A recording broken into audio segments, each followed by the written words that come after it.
Hallo Holzfreunde, heute zeige ich, wie ich mit Antikbeize etwas mehr aus der langweiligen Kiefer oder Fichte heraushole.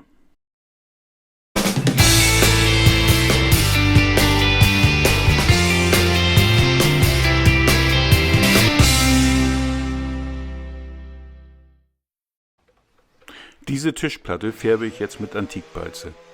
Zuerst muss die Tischplatte geschliffen werden.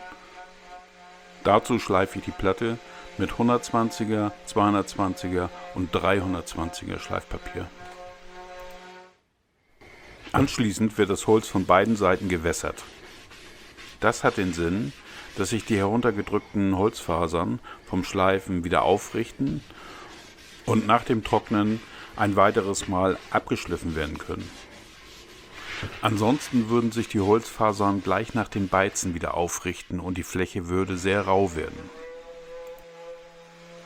Also jetzt nach dem Durchtrocknen ein weiteres Mal mit 320er Schleifpapier schleifen. Zum Beizen benutze ich eine Antikbeize auf Wasserbasis. Diese kann man mit einem Pinsel auftragen oder wie ich es hier mache mit einem Schwamm.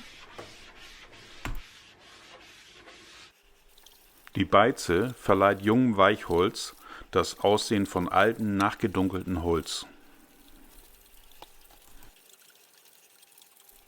Durch das Beizen entsteht ein Negativbild der Holzmaserung. Die weichen und saugfähigeren und ursprünglich helleren Holzbereiche nehmen die Beize stärker auf als die dichteren Spätholzbereiche und dunkeln dadurch stärker nach.